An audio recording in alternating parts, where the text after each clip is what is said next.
And now, it's time for another Dice Tower review with Tom Vasel. Brains. Today we're talking about, I guess I'm going to call this a Yaz-G, yet another zombie game. Actually, this came out in Japan first and was called Cat and Chocolate. But they've rethemed it for Texas zombies. A bunch of people from University of Texas are taking a trip in the middle of an abandoned military base in a desert. Oh no, what will happen? But this is not your typical zombie game. The zombie is kind of a thin theme, even though this game needs a theme, for basically a storytelling game, a party game. So here we go. Let's take a closer look at Texas Zombies.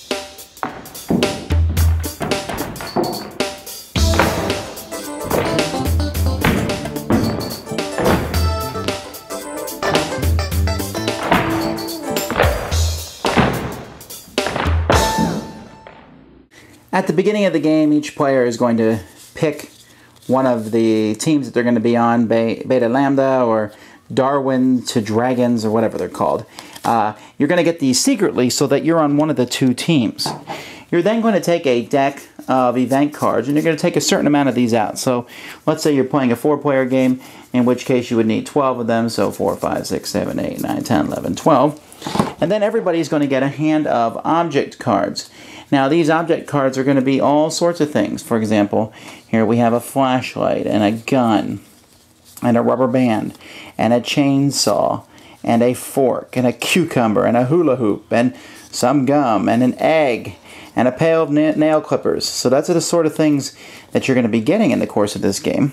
And then each player is going to take a turn. What we're going to do is we're going to be drawing a card from this pile. And first you're going to look at the card underneath it. So that card says you're going to need to use 3 of the items in your hand to solve this problem. What is the problem? The problem here says you've just discovered a strange cube. While manipulating it, you happen to get stuck with your 2 thumbs in it. Okay, and I need to get out of that. And so I look at what I have in my hand, and I have a nunchuck, I have a laptop, and a bottle of ketchup.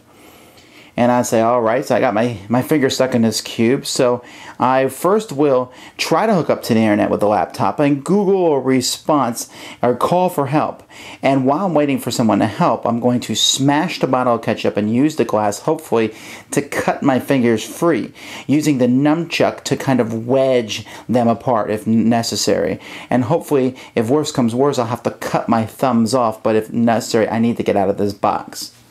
Now that's pretty gruesome, but that's pretty much what's going to happen in the course of this game, because you're going to be expected to do that. Everybody who's playing the game then is going to vote whether they think your story was worth it or not, good enough to pass or not. If they vote yes, then you get to keep this card. Otherwise, no. So then the next player goes, and we look at the card underneath his, and it's a 2, so he has to use 2 of his items to accomplish this task. A student bitten by a zombie, only one remedy, amputation.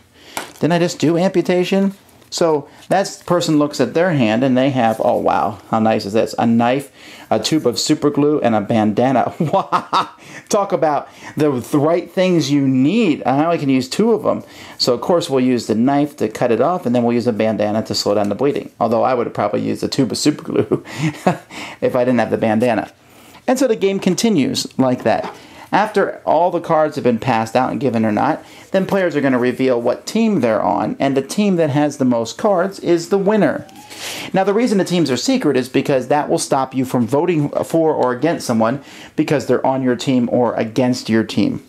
And that's basically how the game works. If there's an odd number of players, then, let's say there's a 3-player game, then one person is on their own team, and that person gets double the points that they would normally have gotten. But it's best played as a 6-player game with the full complement of players. I'm still not sure why the zombie theme is necessary for this game. Texas Zombies is a game in which the storytelling, well, let's talk about the game first. The game plays great. I really like the secret team aspect because you're not going to vote against someone just because they're you don't want them to win, because they could very well be on your team.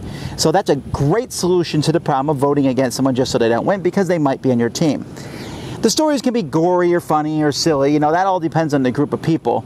And because of the limited card set, you're gonna see repeats after a while. I am a little worried that replayability here might not be the greatest. I do think there's going to be a group of people who like this. This is the zombie filler style game. Yay, we're playing another zombie game. But I just wonder if it might have been better just as something different. But I mean, I guess you can make sequels to it. The Cthulhu version and the End of the World version, and all different sorts of things. It's interesting and it's fun and it works well and it produces some good laughs.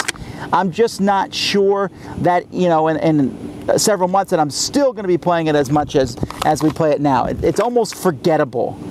It's zombies, yay, but it doesn't have that hook that's going to bring you back. The storytelling thing's awesome, but there should be probably an extra 150 cards in the game. Thanks so much for watching the Dice Tower videos. Find more great videos and reviews, as well as our top-rated audio podcast at Dicetower.com. You can also find the latest board game news at Dicetowernews.com. I'm Eric Summerer, and you've been watching The Dice Tower. The Dice Tower is sponsored by Fun Again Games, the world's best game source. Fun Again Games has over 5,000 games available. Check them out at funagain.com.